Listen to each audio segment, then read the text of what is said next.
Intelligence ഒരു സാധാരണ individual, A common man, ഏറ്റവും കൂടുതൽ യൂസ് ചെയ്യുന്ന ഒരു സൈക്കോളജിക്കൽ വേർഡ് തന്നെയായിരിക്കും ഇൻ്റലിജൻസ് എന്ന് പറയുന്നത്. നമ്മൾ തന്നെ ഇൻ്റലിജൻസിനെ പല വേർഡ്സ് യൂസ് ചെയ്തിട്ട് വിശേഷിപ്പിക്കാറുണ്ട്. Capacity, talent, aptitude, attitude, mental acuteness, comprehension, ability, അങ്ങനെ പല പല വേർഡ്സ് യൂസ് ചെയ്തിട്ട് ഇൻ്റലിജൻസിനെ ഡിനോട്ട് ചെയ്യാറുണ്ട്. ഇനി കുറച്ചും കൂടി ഇന്ത്യൻ കോണ്ടെക്സ്റ്റിലേക്ക് പറയുകയാണെങ്കിൽ ബുദ്ധി, പ്രതിഭ, ചാതുര്യം, മേധാവിയാണോ എന്നൊക്കെ പറയും. സോ ഇങ്ങനെ ഇൻ്റലിജൻസിനെ വിശേഷിപ്പിക്കുന്ന പല വേർഡ്സ് അല്ലെങ്കിൽ സിനോണിംസ് അവൈലബിൾ ആണ്. ആക്ച്വലി ഇതെല്ലാം ഇൻ്റലിജൻസിനെ തന്നെയാണോ ഡിനോട്ട് ചെയ്യുന്നത്, അതല്ലെങ്കിൽ വെറും വേരിയസ് കൈൻഡ്സ് ഓഫ് എബിലിറ്റീസിനെയാണോ കാണിക്കുന്നത്? ഇങ്ങനെ ചോദിക്കുമ്പോൾ നമുക്ക് മനസ്സിലാവും, യെസ്, അത് ഇൻ്റലിജൻസിനെ അല്ല, പക്ഷെ ഈ ഓരോ വേർഡ്സും ഡിനോട്ട് ചെയ്യുന്നത് സർട്ടൻ എബിലിറ്റീസിനെയാണ് എന്നുള്ളത്.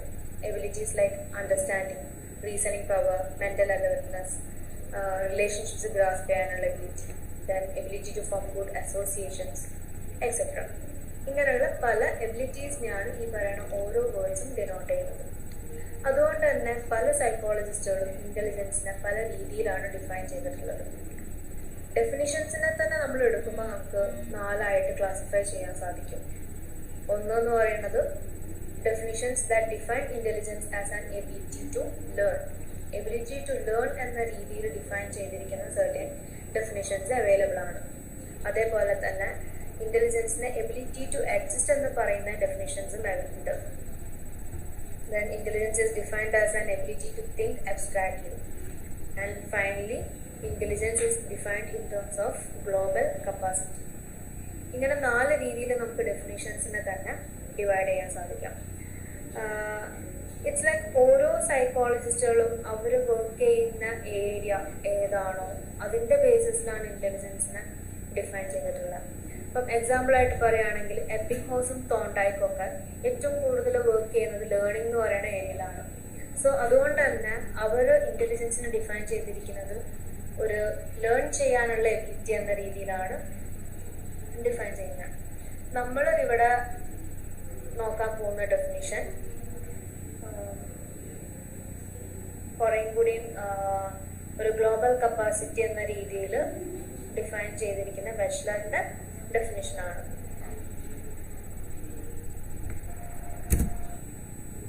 So, according to Wechsler, intelligence is the aggregate or global capacity of an individual to act purposefully, to think rationally, and to deal effectively with his environment. So, Wechsler intelligence നെ ഒരു global capacity, ഒരു aggregate capacity ആയിട്ടാണ് കണക്കാക്കുന്നത്. ഒരു ഇൻഡിവിജ്വലിന്റെ മൊത്തത്തിലുള്ള എല്ലാ ഏരിയാസിലും കൂടി വരുന്ന ഒരു കപ്പാസിറ്റി. അതിൽ എടുത്തു പറയുന്നത് 3 കാര്യങ്ങളാണ്. ഒന്ന്, ടു ആക്ട് പേർപ്പസ്ഫുള്ളി, സിറ്റുവേഷനും കോണ്ടെക്സ്റ്റും അനുസരിച്ചിട്ട് ബിഹേവ് ചെയ്യാനുള്ള ഒരു എബിലിറ്റി. പിന്നെ റാഷണലി തിങ്ക് ചെയ്യാൻ, റിയാലിറ്റി ഓറിയൻറ്റഡ് ആയിട്ട് ചിന്തിക്കാനുള്ള എബിലിറ്റി. ആൻഡ് ലാസ്റ്റ്, ഒരു ഇൻഡിവിജ്വലിന് ആളുടെ എൻവയോൺമെൻറ്റിനെ വൃത്തിക്ക് ഡീൽ ചെയ്യാനുള്ള, deal effectively with this environment. അതായത് എൻവയോൺമെൻറ്റ് ചേഞ്ച് ചെയ്യുന്നതിനനുസരിച്ചിട്ട് ആ എൻവയോൺമെൻറ്റിൽ അഡാപ്റ്റ് ചെയ്യാനും ആ എൻവയോൺമെൻറ്റിനെ നമ്മുടെ രീതിയിൽ അക്കോമഡേറ്റ് ചെയ്യാനും ഒക്കെ ഹെൽപ്പ് ചെയ്യുന്ന, അല്ലെങ്കിൽ അതിനൊക്കെ ആവശ്യമുള്ളൊരു കപ്പാസിറ്റി ആയിട്ടാണ് ഇൻ്റലിജൻസിനെ കണക്കാക്കുന്നത്. Okay, so once again it is defined as the aggregate or global capacity of an individual to act purposefully, to think rationally, and to deal effectively with the environment. So ഇൻ്റലിജൻസിൻ്റെ definition നിങ്ങൾ നോക്കുമ്പോൾ നമുക്ക് ഇഷ്ടംപോലെ definitions available ആയിരുന്നു. First നമ്മൾ ഏറ്റവും കൂടുതൽ follow ചെയ്യുന്ന ഒരു ഡെഫിനേഷനാണ് വെഷ്ലറിൻ്റെത്. സോ ഈ കൊടുത്ത ഡെഫിനേഷൻ നിങ്ങൾക്ക് മിനിമം ഈ ഒരു ഡെഫിനേഷനെങ്കിലും അറിഞ്ഞിരിക്കണം. ആൻഡ് അതിൽ പറയുന്ന 3 എബിലിറ്റീസിന് നമ്മൾ കൺഫ്യൂസ്ഡ് ആവാൻ പാടില്ല, കൃത്യമായിട്ട് അത് ഓർമ്മ ഉണ്ടാവണം. To act purposefully, think rationally, and to deal effectively with this environment എന്നുള്ളത് കമ്പാരിറ്റീവ്ലി സിമ്പിൾ ആയിട്ടുള്ള ഒരു ഡെഫിനേഷനും കൂടിയാണ് വെച്ചിട്ടുള്ളത്. സോ അടുത്തത് പറയുന്നത് ഇൻ്റലിജൻസ് എന്ന് പറയുന്ന സൈക്കോളജിക്കൽ കോൺസെപ്റ്റിൻ്റെ നേച്ചറിനെ കുറിച്ചിട്ടാണ്. ഫസ്റ്റ് പറയുന്നത് it is A general ability ആണ്. ഇന്റലിജൻസിന്റെ ഏറ്റവും വലിയൊരു സാലിയൻ ക്യാരക്ടറിസ്റ്റിക് ഫീച്ചറാണ് അത് ജസ്റ്റ് ഒരു പെർട്ടിക്കുലർ ആക്ടിവിറ്റിയിലോ ഡൊമൈനിലോ അല്ലെങ്കിൽ കോണ്ടെക്സ്റ്റിലോ ലിമിറ്റഡ് അല്ല. അതായത് ഒരു കോഗ്നിറ്റീവ് വർക്ക് അല്ലെങ്കിൽ തിങ്ക് ചെയ്യാൻ മാത്രമുള്ള ഒരു എബിലിറ്റി ആയിട്ടല്ല ഇന്റലിജൻസ് എന്ന് പറയുന്നത്. അതല്ലെങ്കിൽ ഒരു പെർട്ടിക്കുലർ ടാസ്ക് മാത്രം ചെയ്യാനുള്ള ഒരു എബിലിറ്റി ആയിട്ടല്ല നമ്മൾ ഇന്റലിജൻസിനെ കാണുന്നത്. അതിന് ഒരു ജനറൽ എബിലിറ്റി, ഈ പറയുന്ന എല്ലാ കാര്യങ്ങളും നമുക്ക് ചെയ്യാനുള്ള ഒരു എബിലിറ്റി ആയിട്ടാണ് ഇന്റലിജൻസിനെ കാണുന്നത്. So the very salient characteristic feature of intelligence is that it is not limited to any particular activity, domain or context. Rather, it is considered as a general ability. രണ്ടാമത് പറയുന്നത് ഇറ്റ് ഈസ് മൾട്ടി ഡയമെൻഷണൽ ആണ്. സിറ്റുവേഷനും context ഡൊമൈനിലായിരുന്നു കണ്ടിരിക്കുന്നത്. Okay, so ആ ഒരു ചിന്താഗതിയിൽ നിന്ന് വളരെ അടുത്ത കാലത്താണ് നമ്മൾ മാറിയത്. അതായത് ഇന്റലിജൻസ് എന്ന് പറയുന്നത് യൂണി ഡയമെൻഷനലല്ല, പകരം മൾട്ടി ഡയമെൻഷനലാണ്. അതിന് കൊഗ്നിറ്റീവ് എന്ന് പറയുന്ന അല്ലെങ്കിൽ കൊഗ്നിഷൻ എന്ന് പറയുന്ന ഒരു ഡൊമൈൻ മാത്രമല്ല, ഇന്റലിജൻസ് ബിഹേവിയറൽ ലെവലിലും അഫക്റ്റീവ് ലെവലിലും ഒക്കെ നമുക്ക് എവിഡൻസ് ആയിട്ടുള്ളൊരു സാധനം തന്നെയാണ് ഇന്റലിജൻസ്. അതുകൊണ്ട് തന്നെ നമ്മൾ മൾട്ടി ഡയമെൻഷണൽ എന്ന രീതിയിൽ കണക്കാക്കാൻ തുടങ്ങി. സോ ഇതിൻ്റെ ബേസിസിലാണ് ഇന്റലിജൻസിന് നമ്മളൊരു ഗ്ലോബൽ കപ്പാസിറ്റി ആയിട്ട് നമുക്ക് ഇമോഷണൽ ഇൻ്റലിജൻസ് ഒക്കെ ഉണ്ട്. സോ അവിടെ മനസ്സിലാക്കാൻ പറ്റുള്ളൂ ഇമോഷൻ്റെ ബേസിസിൽ അല്ലെങ്കിൽ ഒരാളുടെ എഫക്റ്റിൻ്റെ ബേസിസിലായാലും ബിഹേവിയറിൻ്റെ ബേസിസിലായാലും കൊഗ്നിഷൻ്റെ ബേസിസിലും ഒക്കെ നമുക്ക് ഇന്റലിജൻസിനെ ഡിഫൈൻ ചെയ്യാൻ സാധിക്കും. അതുകൊണ്ട് തന്നെ ഇന്റലിജൻസിനൊരു ഗ്ലോബൽ കപ്പാസിറ്റി ആയിട്ടാണ് കാണുന്നത്. And also it is A central topic of research. സൈക്കോളജിയിൽ ഏറ്റവും കൂടുതൽ റിസർച്ചുകളും കാര്യങ്ങളും നടക്കുന്ന ഒരു ടോപ്പിക്കാണ് കൂടിയാണ് ഇന്റലിജൻസ് എന്ന് പറയുന്നത്. അടുത്തതായിട്ട് ഇന്റലിജൻസിനെ ഡിറ്റർമൈൻ ചെയ്യുന്ന ഫാക്ടേഴ്സ് എന്തൊക്കെയാണെന്ന് നോക്കാം. സോ ബേസിക്കലി ജെനറ്റിക്സും ഉണ്ട്, എൻവയോൺമെൻറ്റും ഉണ്ട്. ഇതിൽ ഏതാണ് ഏറ്റവും കൂടുതൽ ഇന്റലിജൻസിനെ ഡിറ്റർമൈൻ ചെയ്യുന്നത്? പണ്ട് മുതലേ എക്സിസ്റ്റ് ചെയ്തിരുന്ന ഒരു കോൺട്രവേഴ്സി ആയിരുന്നത് നേച്ചർ നഴ്ചർ കോൺട്രവേഴ്സി.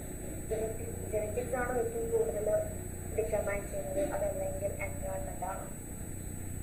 പല റിസർച്ചേഴ്സിനും സ്റ്റഡീസിനും ഒക്കെ ശേഷം കൺക്ലൂഡ് ചെയ്തതാണ് actually both genetics and environment interact to determine intelligence. ഇനി ജെനറ്റിക്സിൻ്റെയും അതേപോലെ തന്നെ എൻവയോൺമെൻറ്റിൻ്റെയും റോള് എന്താണെന്ന് മനസ്സിലാക്കാൻ വേണ്ടിയിട്ട് അത് രണ്ടിനെയും ഇൻഡിപെൻഡൻ്റ് ആയിട്ട് തന്നെ സ്റ്റഡി ചെയ്യണം. പക്ഷേ ജെനറ്റിക്സിനെ സ്റ്റഡി ചെയ്യുന്ന സമയത്ത് ഏറ്റവും കൂടുതൽ നമ്മൾ ഫേസ് ചെയ്യുന്ന രണ്ട് പ്രോബ്ലംസ് ആണ്. ഒന്നെന്ന് പറയുന്നത് ഓൾറെഡി അസ്യൂം ചെയ്യുന്നൊരു കാര്യമാണ്, ഇന്റലിജൻസിനെ ഡിറ്റർമൈൻ ചെയ്യുന്നത് ഒന്നിലധികം ജീൻസാണ്. ഒന്നിലധികം എന്നുള്ളതിനേക്കാളും ഉപരി നമുക്ക് സ്റ്റഡി ചെയ്യാൻ പറ്റുന്നതിനേക്കാളും അപ്പുറം അത്രയും ജീൻസ് ഡിറ്റർമൈൻ ചെയ്യുന്നത് ഇന്റലിജൻസ്. അതുകൊണ്ട് തന്നെ ഈ എല്ലാ ജീൻസിനെയും സ്റ്റഡി ചെയ്യുക എന്ന് പറയുന്നത് ഇമ്പോസിബിൾ ആണ്. ഇതായിരുന്നു ഒരു ഫസ്റ്റ് പ്രോബ്ലം. സെക്കൻഡ് എന്ന് പറയുന്നത് ഹെറിഡിറ്റി അല്ലെങ്കിൽ ജെനറ്റിക്സ് സ്റ്റഡി ചെയ്യാനായിട്ട് നമുക്ക് ഹ്യൂമൻസിന് ബ്രീഡ് ചെയ്യേണ്ടി വരും. അത്തരത്തിലുള്ള ഒരു കൺട്രോൾഡ് ബ്രീഡിങ് ഹ്യൂമൻസിനെ വെച്ച് ചെയ്യുക എന്ന് പറയുന്നത് ഇമ്പോസിബിൾ ആയിട്ടുള്ള കാര്യമാണ്. സോ ഈ രണ്ട് മെയിൻ പ്രോബ്ലംസ് കാരണം തന്നെ നമുക്ക് റോൾ ഓഫ് ജെനറ്റിക്സ് മനസ്സിലാക്കാൻ പലതരത്തിലുള്ള ലിമിറ്റേഷൻസ് ഉണ്ടായിരുന്നു. സോ റിസർച്ചേഴ്സിൽ ഏറ്റവും കൂടുതൽ യൂസ് ചെയ്തിരിക്കുന്നത് ജെനറ്റിക്കലി റിലേറ്റഡ് ആയിട്ടുള്ള ഇൻഡിവിജ്വൽസിൻ്റെ ഐക്യുവിനെ കമ്പയർ ചെയ്യാനായിരുന്നു. ജെനറ്റിക്കലി റിലേറ്റഡ് ആയിട്ടുള്ള ഇൻഡിവിജ്വൽ എന്ന് പറയുമ്പോൾ ഒബ്വിയസ്ലി നമ്മുടെ ട്വിൻസ് ആണ്. സോ ഇതിനെ തന്നെയാണ് ട്വിൻ സ്റ്റഡീസ് എന്ന് പറഞ്ഞിട്ട് പറയുന്നത്. സോ മോണോസൈഗോട്ട്സും ഉണ്ട്, ഡൈസൈഗോട്ട്സും ഉണ്ട്. മോണോസൈഗോട്ട്സ് എന്ന് പറയുമ്പോൾ ഐഡന്റിക്കൽ ട്വിൻസ് ആണ്. അവരുടെ ജെനറ്റിക്കൽ മേക്കപ്പ് 100% ഉണ്ട്. Like they share 100% identical genes. While dizygotes എന്ന് പറഞ്ഞാൽ ഫ്രാറ്റേണൽ ട്വിൻസ് ആണ് and they share 50% of identical genes. ഇനി ജെനറ്റിക്സിന് റോൾ ഉണ്ട് എന്നാണെങ്കിൽ അല്ലെങ്കിൽ ജീൻസ് ഇന്റലിജൻസിനെ ഇൻഫ്ലുവൻസ് ചെയ്യുന്നുണ്ട് എന്നാണെങ്കിൽ ഐഡന്റിക്കൽ ട്വിൻസിൻ്റെ IQ ഫ്രാറ്റേണൽ ട്വിൻസിനെ കമ്പയർ ചെയ്യുമ്പോൾ മച്ച് മോർ സിമിലർ ആയിരിക്കണം. അതായത് 100% ഐഡന്റിക്കൽ ജീൻസ് ആയതുകൊണ്ട് തന്നെ അവരുടെ IQ എന്ന് പറയുന്നത് ഫ്രാറ്റേണൽ ട്വിൻസിനേക്കാളും സിമിലർ ആവണം. കോറിലേഷൻ നോക്കുന്ന സമയത്ത്, അതായത് മോണോസൈഗോട്ടിക് ട്വിൻസിൻ്റെ IQ നമ്മൾ കോറിലേറ്റ് ചെയ്ത് നോക്കുമ്പോഴും ഡൈസൈഗോട്ട്സ് ആയിട്ടുള്ള ട്വിൻസിൻ്റെ IQ കോറിലേറ്റ് ചെയ്ത് നോക്കുന്ന സമയത്ത് കമ്പാരിറ്റീവ്ലി ഹയർ കോറിലേഷൻ വന്നത് മോണോസൈഗോട്ട്സിനായിരുന്നു. അതായത് ജീൻസിന് അവിടെ റോൾ ഉണ്ട് എന്നുള്ളതാണ് നമുക്ക് പറയാം. പക്ഷെ ഒരിക്കലും IQ അവർക്ക് സെയിം ആയിരുന്നില്ല. ഞാൻ ജനറ്റിക്കിൻ്റെ റോളിൻ്റെ കൂടെ തന്നെ എൻവയോൺമെൻറ്റിൻ്റെ റോളും കൂടി പറഞ്ഞു പോകുവാണ്. സെയിം സ്റ്റഡീസ് തന്നെയാണ് എൻവയോൺമെൻറ്റിൻ്റെ റോള് ഡിറ്റർമൈൻ ചെയ്യാൻ വേണ്ടിയിട്ട് യൂസ് ചെയ്യുന്നത് ട്വിൻ സ്റ്റഡീസും അഡോപ്ഷൻ സ്റ്റഡീസും. സോ ട്വിൻ സ്റ്റഡീസിൻ്റെ അകത്ത് ഈ ഒരു കോറിലേഷൻ, അതായത് മോണോസൈഗോട്ടിക് ട്വിൻസിൻ്റെ IQ തമ്മിൽ കാണുന്ന ആ ഒരു ഹൈ കോറിലേഷനാണ് എന്ത് മനസ്സിലാക്കാൻ ഹെൽപ്പ് ചെയ്യുന്നത്, ജീന് ഇൻ്റലിജൻസിനെ ഇൻഫ്ലുവൻസ് ചെയ്യുന്നുണ്ടെന്ന് മനസ്സിലാക്കാൻ വേണ്ടിയിട്ട് ഹെൽപ്പ് ചെയ്യുന്നത്. അതേസമയം തന്നെ ആ കോറിലേഷൻ എന്ന് പറയുന്നത് പെർഫെക്റ്റ് കോറിലേഷൻ ആവുന്നില്ല. ഓക്കെ, 100% ജീന് മാത്രമാണ് ഇൻ്റലിജൻസിനെ ഡിറ്റർമൈൻ ചെയ്യുന്നതെങ്കിൽ എന്തായിരിക്കണം, 100% അല്ലെങ്കിൽ ഒരു പെർഫെക്റ്റ് കോറിലേഷൻ അവിടെ കിട്ടണം.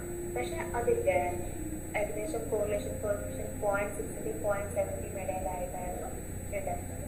അപ്പോൾ പെർഫെക്റ്റ് കോറിലേഷൻ ഇല്ലാത്തത് കൊണ്ട് തന്നെ നമുക്ക് മനസ്സിലാക്കാം, ഓക്കെ, വെറും ജീന് മാത്രമല്ല വേറെ സർട്ടൻ ഫാക്ടേഴ്സ് ഇൻ്റലിജൻസിനെ ഡിറ്റർമൈൻ ചെയ്യുന്നുണ്ട്. അതുകൊണ്ടാണ് ആ ഒരു ഐഡന്റിക്കൽ ട്വിൻസ് ആയിട്ട് കൂടി മാറുകയാണ് IQൻ്റെ കേസിൽ ഡിഫറൻസ് വരുന്നത് എന്നുള്ളത്. ഇതേപോലെ തന്നെ അഡോപ്ഷൻ സ്റ്റഡീസ് എന്ന് പറയുമ്പോൾ ഇവിടെ അഗെയിൻ ജീനിൻ്റെയും എൻവയോൺമെൻറ്റിൻ്റെ റോള് മനസ്സിലാക്കാൻ വേണ്ടി യൂസ് ചെയ്യുന്ന സ്റ്റഡീസ് തന്നെയാണ് അഡോപ്ഷൻ സ്റ്റഡി. അഡോപ്ഷൻ സ്റ്റഡിയിൽ ചിൽഡ്രനെ അവരുടെ ബയോളജിക്കൽ പാരൻറ്റിൽ നിന്ന് മാറ്റിയിട്ട് ഫോസ്റ്റർ പാരൻസ് റിയർ ചെയ്യുന്ന രീതിയിൽ, അതായത് കുട്ടികളെ അഡോപ്റ്റ് ചെയ്തിട്ട് വേറെ ഫാമിലിയിൽ റിയർ ചെയ്യുന്ന രീതിയിൽ ആയിരുന്നു സ്റ്റഡി. ഈ കേസിൽ ബയോളജിക്കൽ പാരൻസ് അവരെ വളർത്തിയിട്ടില്ല. ആ ഒരു സിറ്റുവേഷനിലും കൂടി IQ ഈ ബയോളജിക്കൽ പാരൻസ് ആയിട്ട് റിലേറ്റഡ് ആയിരുന്നു. അതായത് ഈ അഡോപ്റ്റഡ് ആയിട്ടുള്ള ചിൽഡ്രൻ്റെ IQ ബയോളജിക്കൽ പാരൻസിനെ വെച്ച് കമ്പയർ ചെയ്യുന്ന സമയത്ത് അതിൽ തമ്മിലൊരു കോറിലേഷൻ ഉണ്ടായിരുന്നു. സോ നമുക്ക് മനസ്സിലാക്കാൻ മീൻസ് അവിടെ ജീനിനൊരു റോള് ഉണ്ട് എന്നുള്ളത്.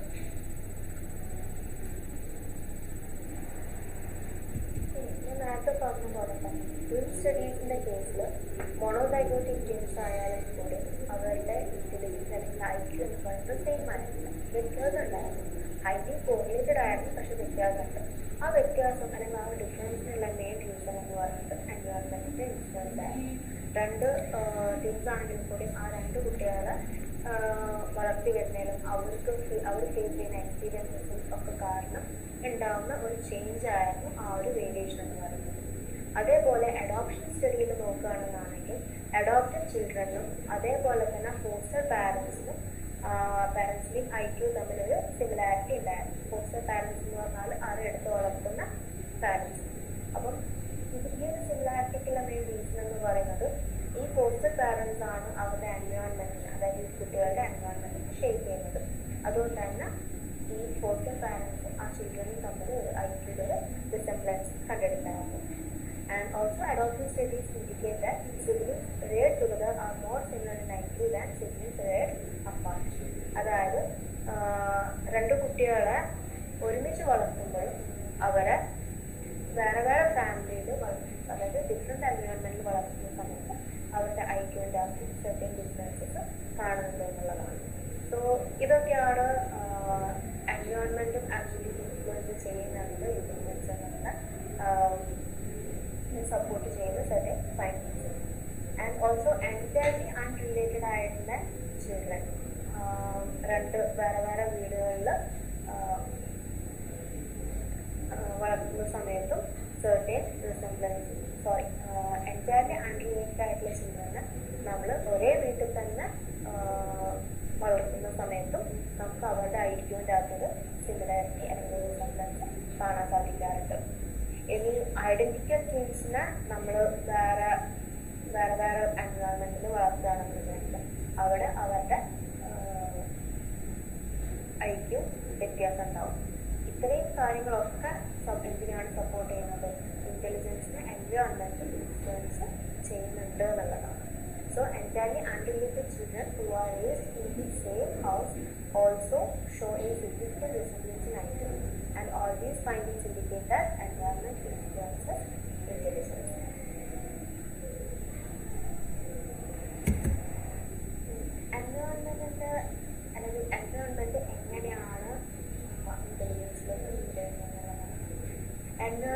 ഡിപ്രൈവേഷനും ഉണ്ട്, അതേപോലെ തന്നെ എൻറിച്ച്മെൻറ്റും ഉണ്ട്. സോ അതിൽ ആദ്യം പറയുന്നത് ക്യുമുലേറ്റീവ് ഡിപ്രൈവേഷൻ ഹൈപ്പോത്തസിസ് ആണ്. Children who are raised in substandard circumstances should experience a gradual decline in IQ as they grow older, since other children will be progressing more rapidly. Substandard circumstances അല്ലെങ്കിൽ ആവശ്യം ഉള്ള അത്ര environmental enrichment ഒന്നും കിട്ടാത്ത children വളർന്നു വരുന്ന സമയത്ത് അവരുടെ ഐക്യൂലൊരു ഗ്രാജുവൽ ഡിക്ലൈൻ അല്ലെങ്കിൽ ഐക്യു ഡിക്രീസ് ചെയ്തുകൊണ്ട് വരുന്നതാണ് പറയുന്നത്. At the same time, children who are removed from a deprived environment and placed in circumstances more conducive of learning should benefit from their environmental engagement. Their IQ scores should gradually increase.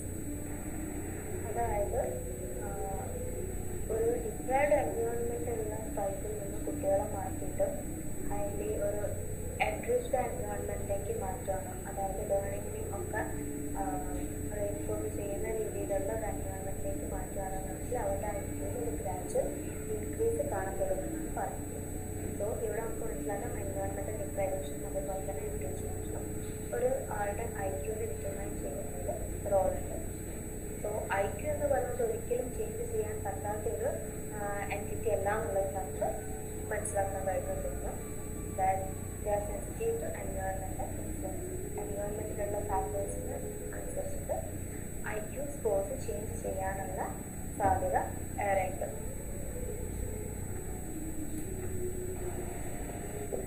Next reason ആയിട്ട് പറയുന്നത് flying എഫക്റ്റിനെയാണ്. Flying effect actually ഒരു generational changes എങ്ങനെയെന്നുള്ളതിനെ explain ചെയ്യുന്ന ഒരു കാര്യമാണ്. According to Flynn effect, performance on IQ test has steadily increased over generation എന്ന് പറയുന്നത്. ഓരോ generation കഴിയും തോറും ഓരോ IQ ടെസ്റ്റിലുള്ള ആൾക്കാരുടെ പെർഫോമൻസിൽ ഒരു സ്റ്റഡി ഇൻക്രീസ് ഉണ്ടാകും.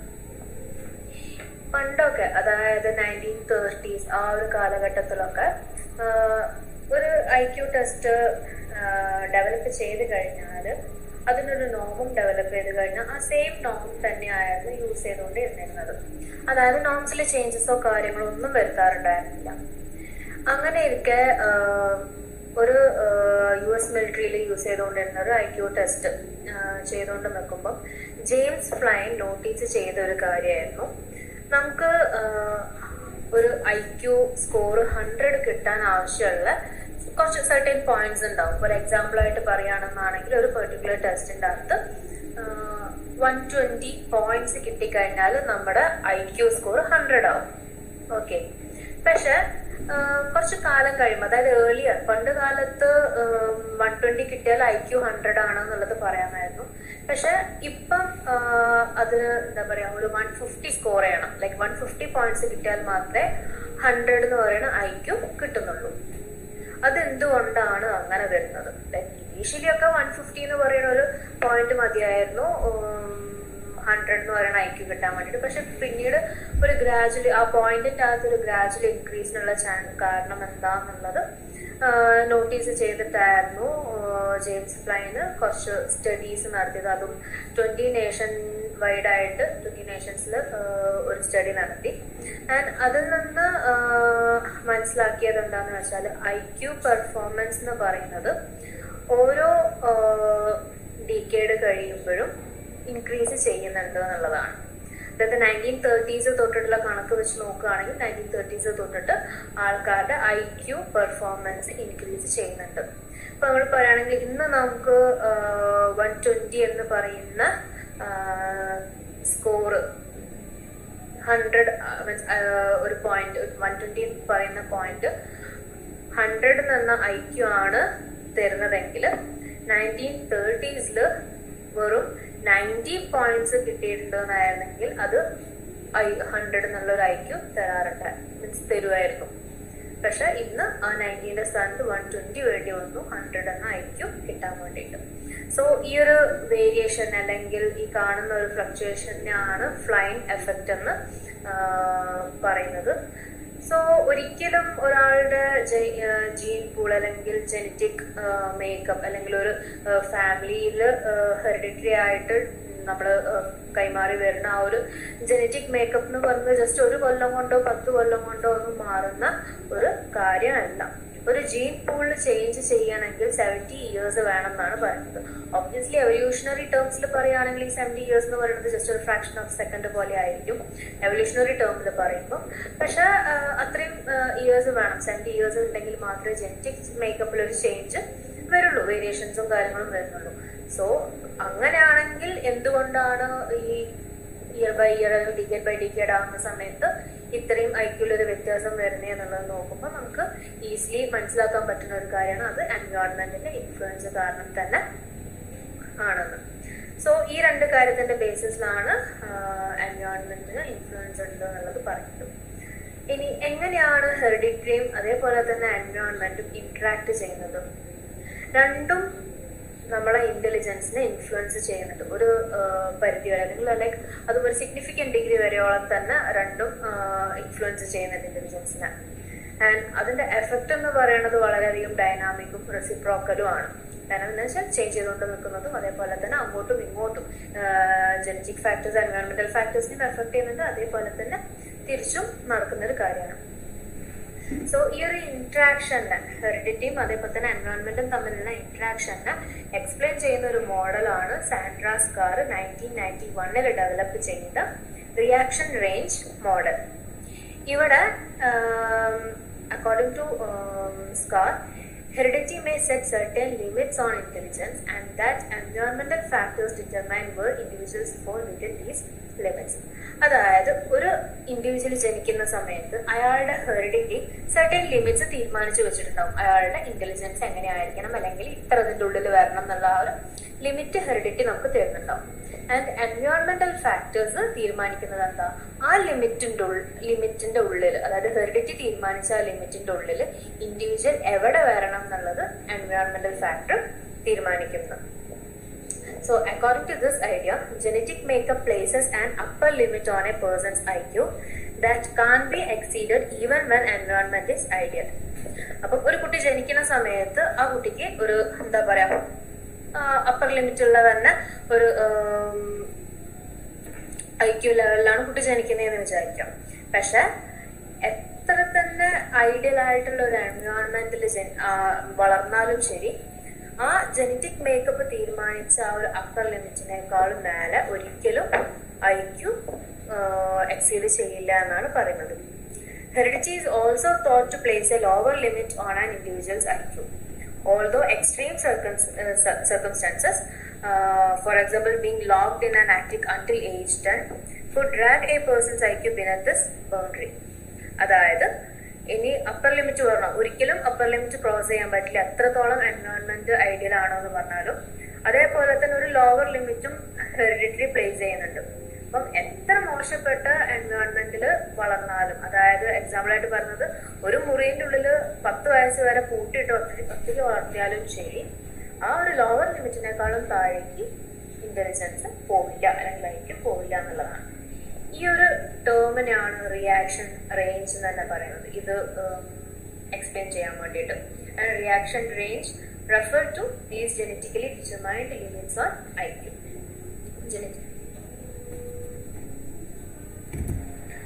So according to the reaction range model, children reared in high quality environments that promote the development of intelligence should score near the top of their potential IQ range.